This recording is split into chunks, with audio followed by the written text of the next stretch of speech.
I don't really like the word sacrifice. You know, you hear people like, oh, you got to sacrifice this and sacrifice that. I actually disagree with the term completely because you're not really sacrificing one thing. You're just trading it for a different thing that you want more.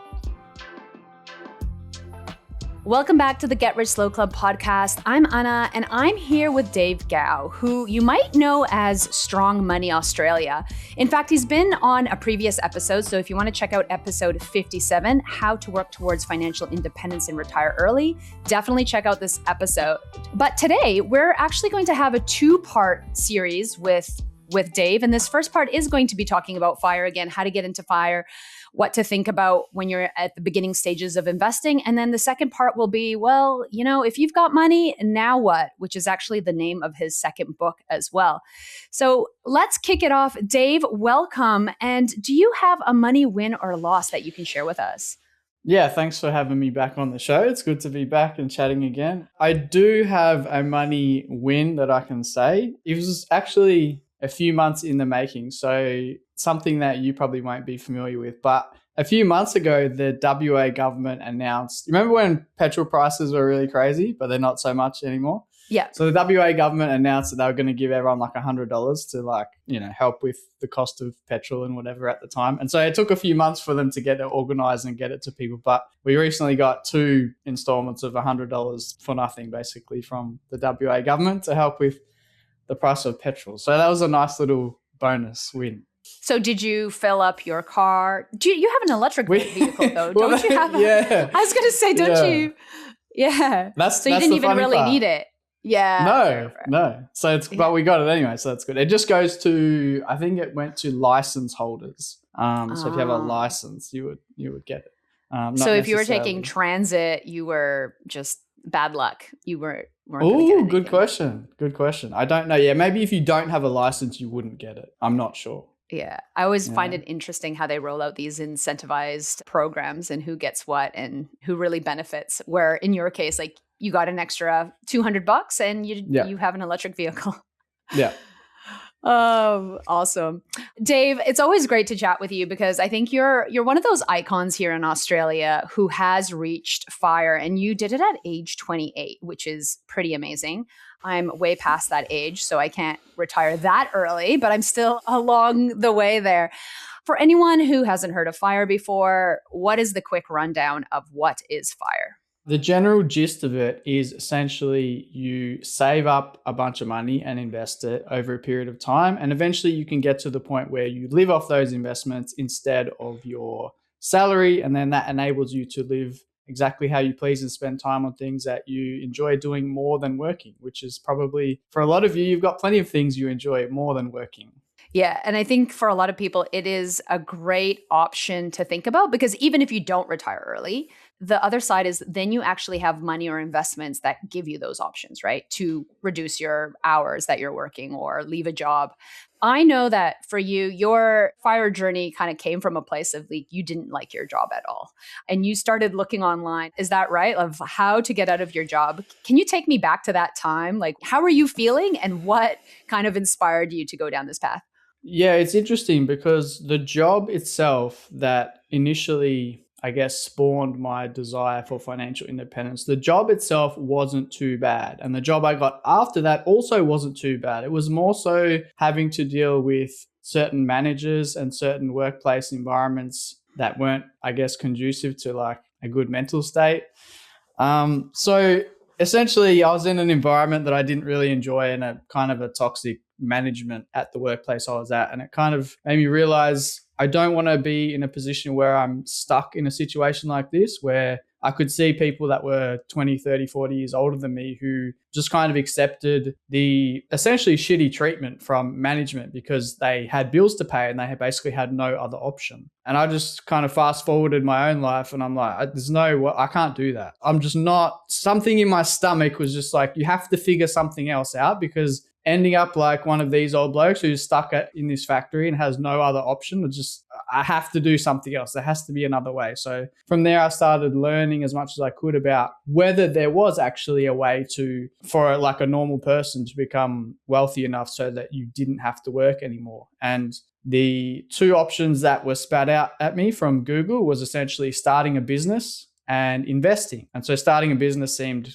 incredibly confusing and scary and potentially quite risky because I was 19 years old at the time. I had no idea what I would do a business in. I had no business experience, absolutely no clue. But the concept of investing kind of made more sense, where it's like, okay, if I can save some money and put it somewhere or buy an asset like a property, and then I just like hold it for a long time and try and buy some more, then I could see, like, it seemed like a much more likely scenario that would work out for me rather than starting a business. So I thought, okay, let me look more into this investing stuff. So I went down the rabbit hole that a lot of Aussies go down, and that's to invest in property. So I learned as much as I could about investing in property and went down that road. And once I had this kind of fire in my belly of wanting to be essentially wealthy and free at a, sometime before traditional retirement age, I didn't know how long it would take or anything like that at that point.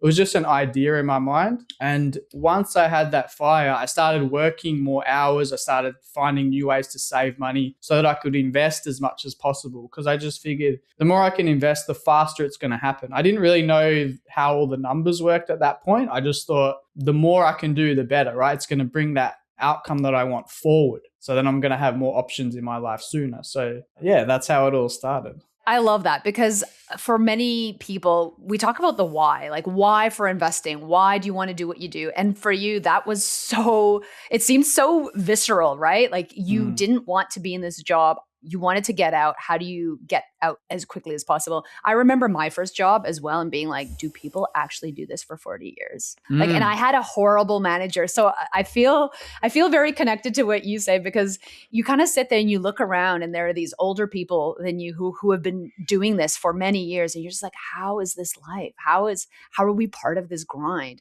Yeah, because you're like, why is this okay? Why does nobody else have a problem with it? You start thinking you're crazy. You're like, everyone else thinks this is fine. This is rubbish. Why aren't we questioning this? Like, this is obviously not like good. And I just remember, because I was so active, I was like a super physical. I played a lot of sports, and now I had to sit for 8 hours at a desk. And I remember taking like a lunch break and going for a walk, and no one else did that. And it was like, the young girl out of university taking a walk at her lunch break, like, it was frowned upon. I was like, I don't know how I can work in this job. And then I realized, like, you can actually get jobs you love, which is a whole other part. But if you are kind of stuck there, that alternative of using your income to buy you more time is a huge one.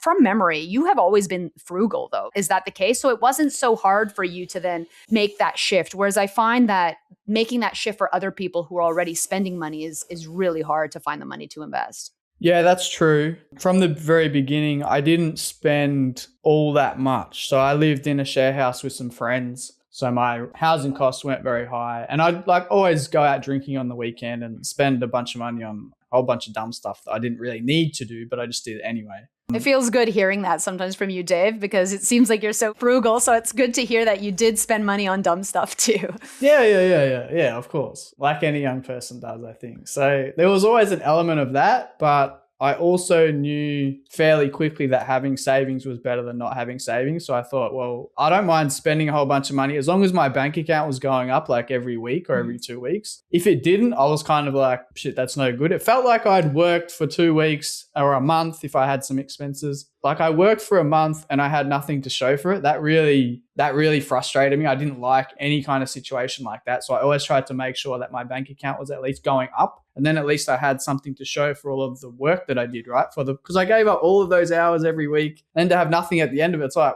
what was the point of all that? So I always tried to make sure that was a marker of progress that I wanted to hit all of the time. So I was frugal-ish, but I kind of ramped it up as I had more of a goal in mind after that. Yeah, well, you were tracking it. So I think that's like a huge important piece. If you want to move forward, you need to be tracking it, whether it's sports or finances, right?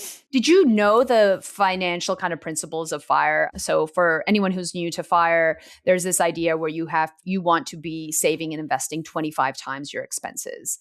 So if you're spending $40,000 a year in expenses, you'd want about $1 million invested. Now, did you know about those principles at that time? Or was it just you're looking at your bank account, I just want more in my bank account than last week? That was kind of the goal. Yeah, so this is before I even started looking into investing, this was like at the very beginning of full-time work. I just wanted my bank account to go up, and I thought, okay, well, if that's happening, that's a good thing. It wasn't until later I started investing in property. And property is a funny thing because most people don't really think too carefully about how they'll actually live off their property portfolio later. And maybe we can get into some detail a little bit later on that. But for the fire stuff, I mean, this is going back probably, I sound old now, probably like 17, 18 years when I first started looking seriously at investing. So there was no real fire stuff then. Like Mr Money Mustache didn't exist. Yeah. You know, he was an anonymous private citizen at that point. So there wasn't really the content that there is today at all. So I had no clue whatsoever what kind of target I was aiming for. I didn't know about the 4% rule. I didn't know how shares work. I didn't know anything like that. So I didn't even have a target in mind. I just thought, first of all, let's make my bank account increase every week. And then later, okay, let's save up a deposit and buy an investment property. And then I'll try and do that again if I can. So I just kind of went from there. And the education and the fire stuff came a lot later. Right. Okay. So let's fast forward a bit. So you obviously were saving, you bought an investment property. Did you buy multiple? I feel like you started out with multiple investment properties before you even looked at shares and ETFs. Is that right? Yeah. I bought multiple investment properties and my partner did the same thing. And it wasn't until later, when we started, I started looking at the numbers and seeing like, okay, well, we've made some progress here with our investment properties. Like some of them have gone up in value, some of them didn't do very much. And so I could see our wealth building year after year after year. And I'm like, okay, this is good. But then how does that actually translate into me leaving work? Like, how does this work in practice? And no one really talks about that very much in the property lens. At least they didn't back then. So I started looking at, okay, well, if we pay some of them off, and then if I account for all of the expenses, which is another thing people don't really talk about very much. It's so expensive to hold investment properties, especially if they're just regular capital city investment properties. The yields on them are going to be so crappy that it's going to be very, very difficult to live off. You basically need 50 times your annual expenses instead of 25 times because the yield is so low. So I started thinking, well, that's probably not really going to work out like I hoped either. So what other choices do I have? And ironically, around the same time, we also had maxed out our borrowing power, so we couldn't really buy more property anyway. And the idea of paying down debt then became unattractive because I thought, well, if I'm not going to pay them off and live off it, I have to figure something else out because this isn't really going to work. So I started looking into shares, and I'd kind of looked at shares a little bit before, but I'd always poo-pooed the idea because I just thought of shares as like these things that you buy and sell, just like random like lines on a chart, and like it doesn't really make sense. I don't know what I'm doing. But I came across a guy who was essentially a share market educator who had a bit of a different approach. And a lot of Aussies will have heard of him, and his name's Peter Thornhill. And his approach is essentially to buy a basket of shares but focus on the dividends from those shares instead of the share price. And I thought, okay, that kind of makes sense because at least you're getting dividends that's coming from like the profits that the companies are making. So you make the switch from investing in these things that go up and down, these random tickers, to investing in just like a basket of businesses. Something that pays you. Yeah, and then they pay you some of their profits. You're like, okay, I understand. That kind of makes sense from a long-term investing standpoint. So you can start to think of it a bit in the same way that people look at property. Okay, I just buy this thing, I own it for a long time, and I get some payments from the profits. So that made sense. So I started doing that and then realized that in Australia, especially, the income from shares is actually very, very good. So it's gone down a little bit in the last couple of years, but our dividend yield historically has been about 4% from the share market. And then you get franking credits on top. So it's been like 5% or a bit more. So when you compare that to property, with property, you're essentially going to need a rental yield of like 9% to get a net yield of like 5% because of all the expenses, which usually eat up like somewhere close to half of the rent, honestly, a lot of times. So all of these things are happening at the same time, and I'm starting to piece these things together and thinking, okay, well, if we have more invested in shares, we'll actually get a decent income stream. So then I'm looking at the equity that's sitting in some of the properties and thinking, well, if we sold them and got the equity out, then we'd be able to invest more in our shares, and then we'd have pretty decent income, and we could probably start to live off that like much, much sooner than any other strategy. So then that's how that kind of the transition strategy, I guess, was born. And I decided to start slowly selling off the properties and transitioning the money into shares for better income. Did you run the numbers on when you would be able to retire if you kept down the property route? Like if you kept purchasing properties or holding properties or whatever that looked like versus the ETF shares route? Or was it just like you looked at it and you're like, no, this is not viable. I have tapped out all of my purchasing power when it comes to property. I can't take any more loans or debt. Therefore, I have to switch. And therefore my hand was forced. It was a bit of both, but it was probably the second one where it just became quite obviously an unviable strategy. At a guess, I would say if I wanted to stick with property only and just try and pay them off instead and maybe sell some and pay off others, probably would have had to keep working for another 7 to 10 years for that to be feasible. So that's a huge amount of time when you're thinking that over. Yeah. And so for someone who like originally loved property, the idea of having to work twice as long, like an extra 8 years instead of like 8 or 9 years in total was like, all of a sudden I don't love property anymore, right? It just becomes completely unappealing because it would be the thing that would be keeping me from freedom, which was the whole point of investing in property in the first place. So this is one thing that people get stuck on because they fall in love with the asset itself, not what the point of investing in that asset was. I often have talked on this podcast about I purchased a property when I was living in Vancouver. I lived in it. I ended up coming to Australia and it became an investment property for me. And I just thought of all of the costs that were associated with an investment property and what a headache from being overseas. But what I realized that property was able to do for me, and I wonder if this is the same for you, is it allowed me to leverage so much more money in order to be able to purchase my family home that I'm in now, to be able to invest, to be able to debt recycle eventually, which are strategies that we can get into part 2 specifically when you're further along your FIRE journey. But did you find that as well for your life? Like I sometimes look back and I'm like, if I just started with $5 investing, yes, I would get somewhere, but property allowed me to get there quicker. Is that the case for you? It's not really the case because when I go back and did the numbers on how much I was saving, that savings rate applied to a couple of index funds would have yielded basically the same result. So I have I have gotten curious and gone back and did those numbers. Oh, and I love that. This blows people's mind. And the reason that it's so surprising is because people just look at the purchase price of the property and then what the property's worth later and they're like, oh, I made 300 grand. But how much did it cost you to hold all that time? And then what deposit did you put in? And then what was the stamp duty on it? And then what was the selling fees on it? And then what was the capital gains tax on it? And what was the negative cash flow on it? Like once you start to back out, what was strata? You back out all of those things and all of a sudden the return is nowhere near as good.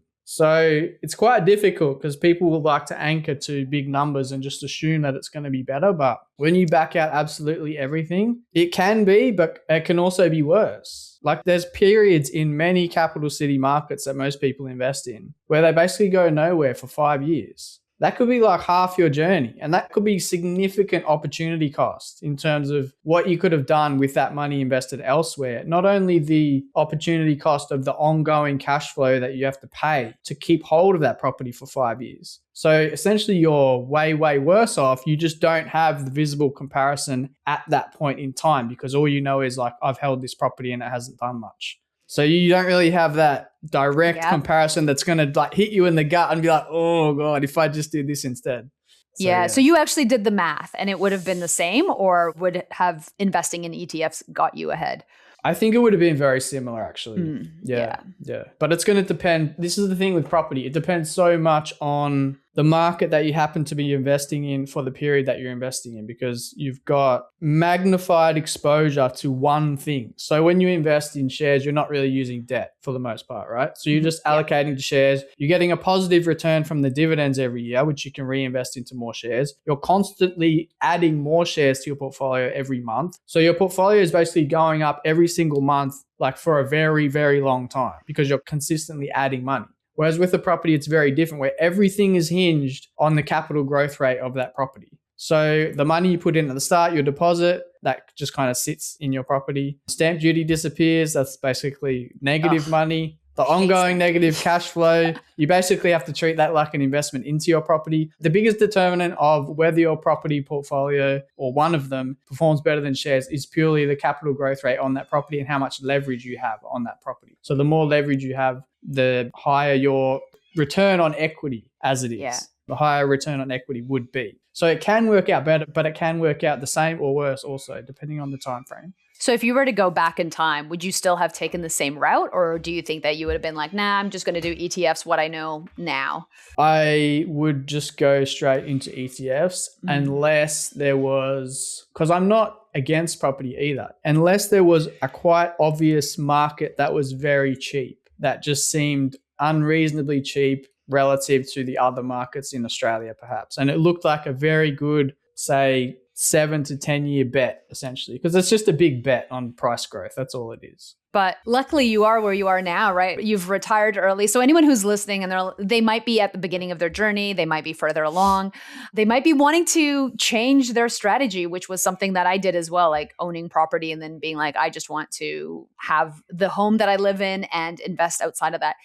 Do you have any advice for anyone who's starting out? I know that income and expenses are like the biggest levers that you can look at. Any thoughts on that? In terms of getting to financial independence faster? Yeah.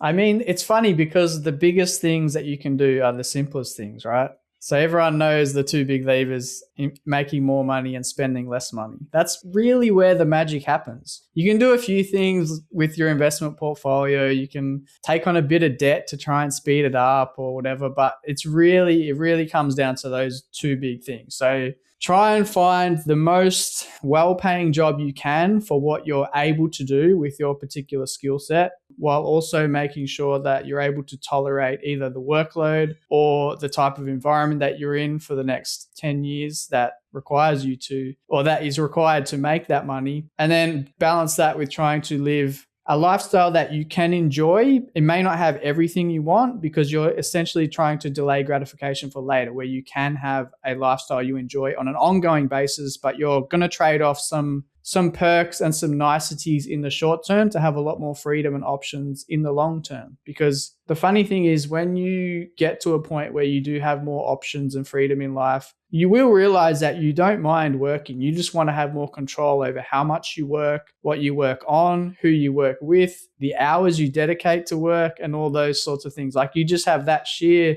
flexibility and control in your life, and it makes you so much more content about the work that you're doing because you can pivot at any moment, right? You're not beholden to that workplace like I described at the start of this episode. You're not stuck. You have options. So the funny thing is, most people will probably be quite happy with some sort of semi-retirement instead, because that's where you get like maximum leverage over your life while also not having to commit 1 or 2 decades to building financial independence. So I think there's a really good balance there that will suit a lot of people without taking as much time. I love that. I think there's so many different trade-offs. Like, one of the things I talk about often is I would have retired had I not had kids. Like, I would have easily have hit my number. My number has gotten much bigger because I have children. There are decisions that I wanted in the type of house that we had, et cetera, et cetera. So I've delayed that. But what it has allowed me to do, which is exactly what you're talking about, Dave, is it allowed me to take the time off that I wanted with my kids when they were younger. It allows me to work flexibly and work not full-time, work part-time, doing the things that I love. And had I not been investing at an earlier time, I might be in a completely different situation where there's a lot of parents who have to work full-time, who don't have the flexibility, who aren't able to, do X, Y, and Z because they're beholden to their job. And like, some of those trade-offs of like the house I wanted versus maybe getting something smaller with no backyard is something I'm okay with. Because we did the math. Like, we do the same thing, I think, Dave, that you probably do, where it's like, okay, for X, like 100K, I could do a reno or I could invest that. What makes the most sense for me? And that's like that big part of having that flexibility when you've accumulated some of that money. Do you find that as well? Do you have trade-offs that you think about when it comes to finances of like what you're willing to choose? Because you have a lot of ownership around your day and your hours. I think basically everything in life is a trade-off, right? Even from the very, very beginning of your FIRE journey, you're choosing to, like you did in the early days as well, you're choosing to not spend all of that money so that you can park it somewhere else in the hopes that you'll have more money in the future, which is going to give you more options in the future. So that was a trade-off you made. So this is one of the reasons why I don't really like the word sacrifice. You know, you hear people like, oh, you got to sacrifice this and sacrifice that. I actually disagree with the term completely, because you're not really sacrificing one thing. You're just trading it for a different thing that you want more. And if you didn't want the other thing more, you wouldn't be trading it. So it's not really a sacrifice that you're just purely giving up, right? You're just like, okay, well, I'm going to forego this thing, maybe not completely, but I'll forego it now in exchange for these other benefits that I think are more important, like you've just described. So you're really just trading for something that you like more, that you value higher. So it's actually a good thing.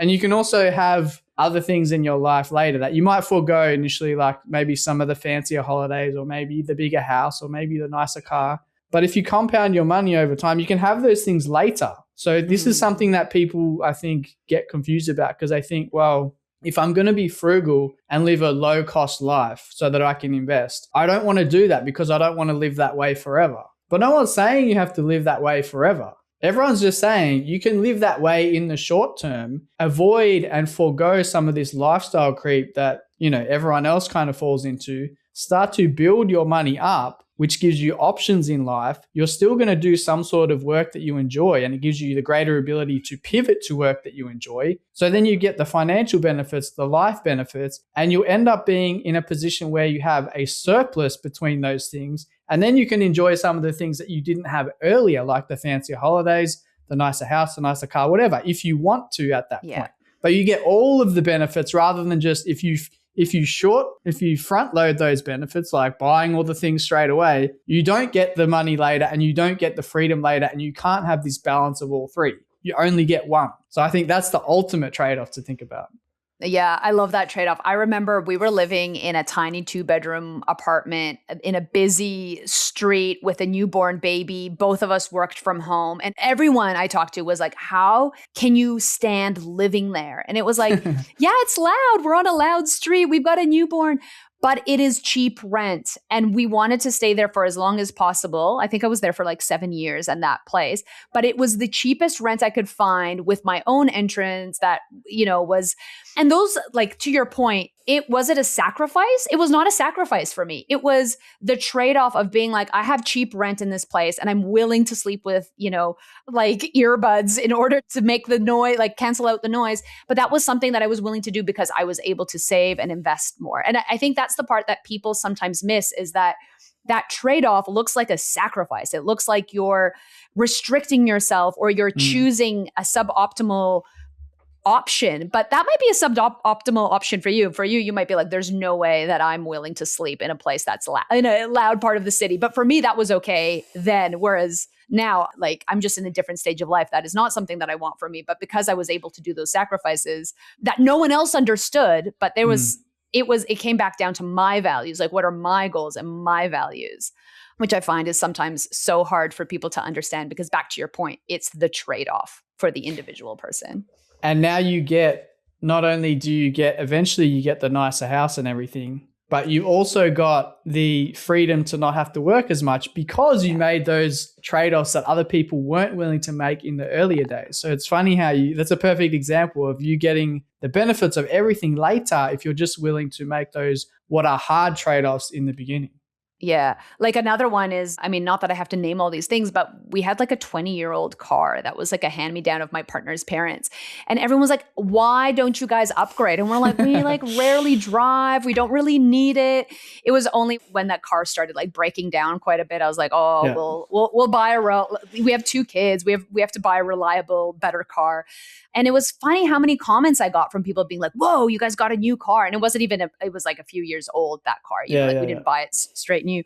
So many comments. And it dawned on me that I don't care about cars. I don't even notice cars. I don't even think about cars, but everyone else commented because I didn't have a piece of crap car, making noise as you're driving up the driveway. That's so funny. I had the same sort of experience too at work. I had, how old? The car would have been at least 15 years old, I would say. And I had comments at work like, why don't you get a new car? Like, that's a pretty old car. Like, you make good money. I'm like, I don't need a new car. And I actually enjoyed, it's funny because I actually really enjoyed having the cheapest car possible because it let me invest as much money as possible. So it's funny how that works, because one guy was like, I don't understand, but you have like investment properties and stuff. You can afford to buy a nicer car. I was like, I have investment properties because I haven't bought a nicer car. Yeah, It's the other way round. Yeah. Yeah. That's the part that I think people fail to realize. Like the reason that I can live or you can live the lifestyle you do is because of the things, not because you can afford the expensive bags or cars or holidays. It is funny to kind of rework the way that people think about items or things. Yeah.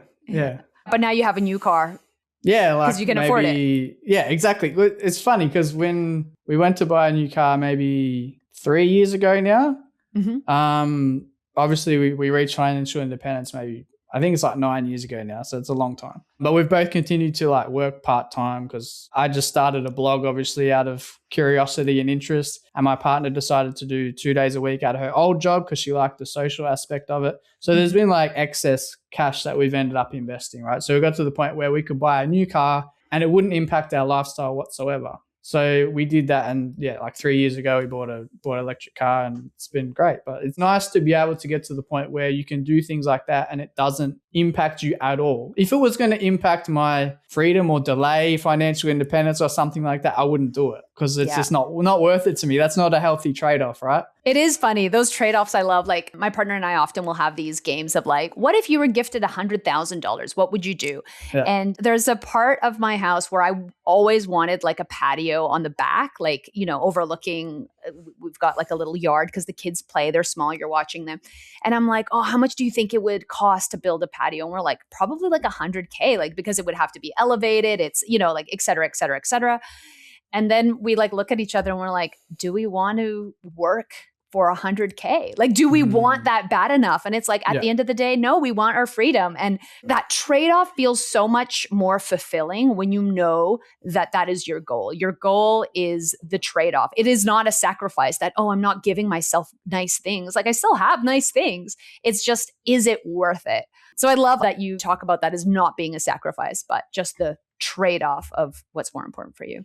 Yeah. And it doesn't even matter what you're doing as long as you're happy with the trade-off. So the whole point is just being mindful of the trade-offs that you're making and making it a careful and deliberate decision. Because your trade-offs will look different from mine, will look different from someone else's, and they're all correct because they're all individual. So it's not about, you know, right or wrong and this or that. But yeah, if anyone listening can just sit down and think about each of the trade-offs that they're making, because if you're not spending time listening to this podcast, you can spend time doing something else, vice versa, right? If you're not spending money here, you can do something else with it. So it's just being careful and being considerate about what you're doing over the course of your life with your time, with your energy, and with your money.